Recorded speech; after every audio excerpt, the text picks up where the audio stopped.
पिलामाने आज आमे चतुर्थ श्रेणी साहित्य कलिका बहिर माटी कवितार अभ्यास प्रश्न उत्तर करिबा। माटी कवितार कवि हेउछंती नंद किशोर सामल। अभ्यास 1 नंबर आस उत्तर खोजी लेखिबा। क नंबर प्रश्न माटीर छाती की चिरी देले कौन कौन मिले। उत्तर माटीर छाती की चिरी देले जुग जुगर इतिहास मिले।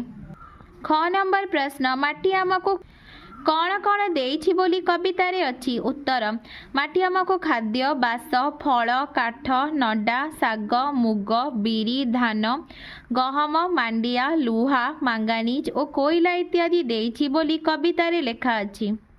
ग नंबर प्रश्न माटीर केउं रूपटी को आमे भूली पारिबा नाही। उत्तर माटीर सबुज सुंदर रूपटी को आमे भूली पारिबा नाही। घ नंबर प्रश्न माटी को माँ बोली कवि काहींकी कहिछंती। उत्तर स्नेहमयी माँ जेभଳି संतान चाहुथिबा जिनिस को दान करी तार कामना पूरण करिथाए सेही भଳି माटी आमर सबु चाहुथिबा जिनिस को देउथिबारु कवि माटी को स्नेहमयी माँ बोली कहिछंती। व नंबर प्रश्न माटी को आमे स्नेहमयी बोली काहींकी कहिबा। उत्तर संतान प्रति माँ मनरे अतुट स्नेह भाव थाए। माटी मध्य माँ परी आमको स्नेहदान करिथाए तेणु माटी को आमे स्नेहमयी बोली कहिबा। 2 नंबर मृत मध्य केते गुड़िए शब्द दिया जाइछि। आस कहा सहित किए मिसिब जोड़ी लेखिबा। जेमिति खाद्य बास स्नेहमयी माँ जाति जाति फल निरीमल झर छपर नडा सबुज सुंदर। 3 नंबर तले दिया जाइथिबा वाक्य गुडिक पठित कवितार केउं केउं धाडीर अर्थ बुझाउछि। आस से धाडी गुडी को बाछि लेखिबा।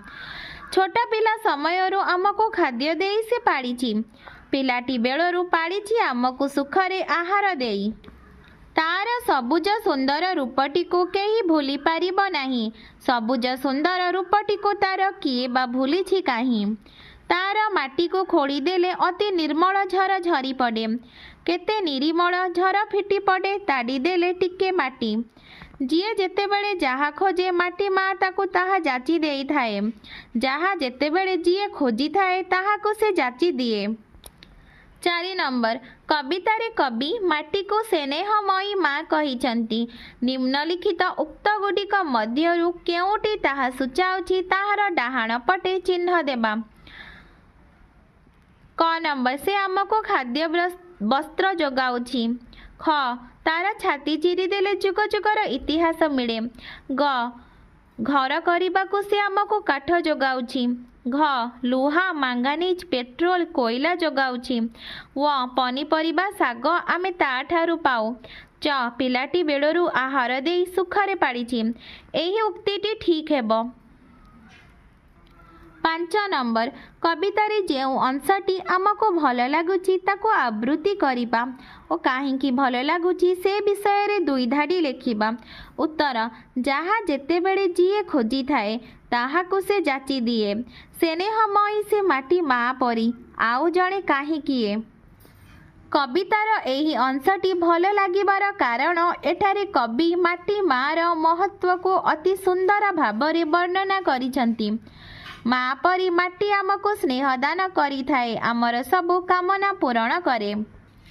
6 नंबर तले दिया जाइथिबा शब्द गुडिकर गद्य रूप लेखिबा। निरीमल निर्मल स्नेहमयी पर्वत पर्वत। 7 नंबर जहा जेतेबेले जिए खोजी थाए ताहाको से जाची दिए।